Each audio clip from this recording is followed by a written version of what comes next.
Okay, what information is found in the stability booklet used on board ships? So it has details about the ship's design and how much weight it can carry safely. Like this one. Ship size. Larger ships have different operational requirements. So, ang mga dagko nga ships na sila yung mga iya-iya nga operational requirements. And for the ship designs, the hull ship draft and balance of a vessel. So, ang ilang different na sila yung mga different hull shape na different actually same draft size and balance of the vessel. So, number 3 is the weight distribution. Improper cargo balance can impact stability. So, tingnan na.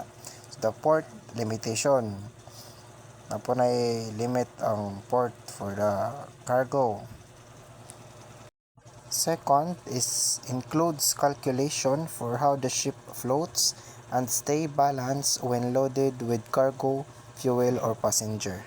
So kani how the ship floats na siya mga kuan weight, upthrust, mga calculation. Na siya mga block coefficient 0.7, volume of water, displacement, upthrust weight 8,000 tons, upthrust is 64,575 tons. The third is shows limit for how much the ship can tilt, list, or heel without risking safety. So ani na to mosulod to mga kuan center of gravity, meta-center, the buoyant force, katong mga gidiscuss sa ship stability. Danhin na to sila mosulod tanan. And for the fourth one is they has diagrams and tables that guide how to arrange cargo properly. So importante ni siya para pud sa balance and stability sa isa ka ship. So kani siya no, pero more gamay-gamay ra. Na siya mga different sizes, different weight ang pag-arrange. So ang iyang pag-arrange by kuha na siya by weight, by size. Ang mas bugat sa ubos, ang mas gaan sa taas. To make a stability. And the lastly is it also contains emergency procedures if the ship loses balance. So na dyan siya mga procedure para how to prevent or in kaso og na ay emergency nga mahitabo sa barko. Like this one, pasensya na medyo hanap ang atong picture, but na sila mga emergency preparedness on ship, like emergency drills, safety equipment, emergency responsible plan, and training and awareness para at least mapaktisan nila, para beware sila in case nga na ay mahitabo nga emergency sa ship. So the second question is, why is this booklet very important for seafarers? So it keeps everyone on board safe by preventing the ship from tipping over or sinking.